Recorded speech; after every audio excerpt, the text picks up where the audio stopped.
What's up, everybody? This is Travis from Candid at the Movies, and we're doing something a little different today. We're going to the theater. What I miss? Let's see how this is.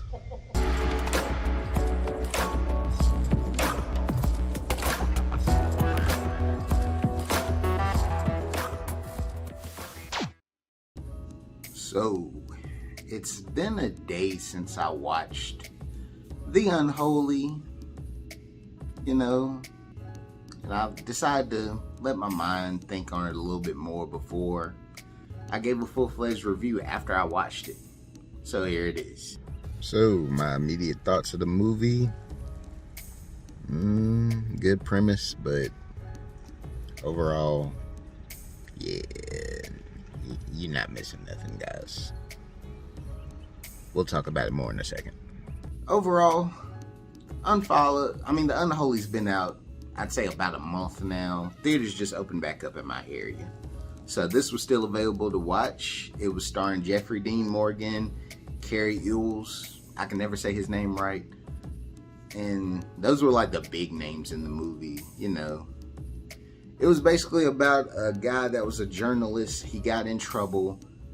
And, basically they were just like, oh, you'll never work in this town again. So he's taking little small bit jobs. Overall, then he's taking a dumb job in a small town in Boston, Massachusetts, a little real small country town. And then he runs into this girl that's in the middle of the road. He wrecks. And then basically he finds out that this girl is deaf, but then she's speaking to the Virgin Mary and starting to do miracles. Now, I know you might be thinking to yourself, oh, this sounds like every other horror movie that's came out and they're just trying to make a quick buck. That's exactly what it is. This movie's PG-13, and it's very a PG-13 horror. You're not gonna get much blood. You're just gonna get a lot of the jump scares at you. And it's about like The Nun with the jump scares. You can see them coming from a mile away. You can guess when they're gonna happen. I literally was like, oh, it's gonna happen right here. Jump scare. And, that's a little disheartening, but to be honest, as I was watching it, I was like, okay, this isn't great, but it shouldn't be as bad as everybody's saying it is. Then they started showing the Virgin Mary that was talking to her, and I can't lie, y'all, it looked like PlayStation 2 graphics when she came up. I was just like, oh, no, please, no, don't be like this. And it was like that.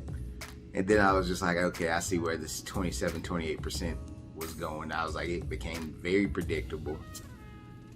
There were the characters in there. Jeffrey Dean Morgan, as always, he had his Negan flair, so that made you like him even though he was a bad character. Pretty much as you watch the beginning of the movie, you're like, oh, it's all your fault why this is happening. That's not ruining anything. Once you watch it, you'll see. And then you're just sitting here just like, okay, we're going to the cliches. This is going to happen. This miracle's happening. But the one thing I'll give the movie 100% credit, it's shot very well. It looks good. Everything about it, I'm like, okay, it gave me the small town feel. Me being from a small town, not Greensboro. The small town feel, I was like, okay, I get it. I see everybody in here acting like how a small town would act, where little things matter, small mom and pop shops matter. Everything looked good. I was like, okay, that's intriguing. I like that about it. But like I said, the PlayStation 2 graphics, when it came to any of the CGI, it'll just take you out of it. You'll be literally laughing. I was literally texting one of my friends, and I was just telling her, I was like, this is just laughable. I'd rather have a conversation with you than finish this movie. And it's not a long movie, though. It's a little over 90 minutes. It'll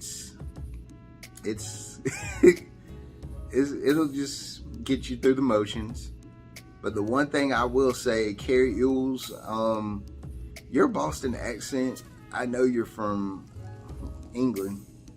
Your Boston accent was very over the top. It woke me up and brought me back into the movie just to laugh at it, because it was just hilarious. If you've seen the commercial with John Krasinski and Chris Evans doing their Boston accents, going to the harbor. It's just like that. It was that times 10. So that was an appealing part of it, but other than that, this movie is throwaway. Like, between this and Possession of Hannah Grace, there's some of Sony's not that good horror movies, and they usually can do a good horror movie. They ran Insidious and stuff like that, but this is in their bad horror movie batch. Maybe they'll do better with Don't Breathe 2, but I don't know. Overall, what would I give this after a day of thinking on it? A D. This is a D. If you want to watch it, don't go to the theaters to see it. Just wait till it gets on streaming. Wait till it gets on Netflix. It might be on there maybe by the end of the year. Watch it around Halloween time if you can't think of nothing else. Yeah, I'm wearing a wrinkly shirt. I couldn't give this movie much more attention or much care. I wish I could say more popular things or good things about it. Jeffrey Dean Morgan, as always, is a pleasure. Cary Elwes, always a pleasure. You do great character work. Great job on the small town emphasis. Other than that, it was a reason I was the only person in the theater. Yeah. But hey, have you checked this movie out? Comment below, let me know. Leave a like for this video. If you didn't like this review, leave a like for this video regardless. Hit that notification bell. I'm Travis. Yeah.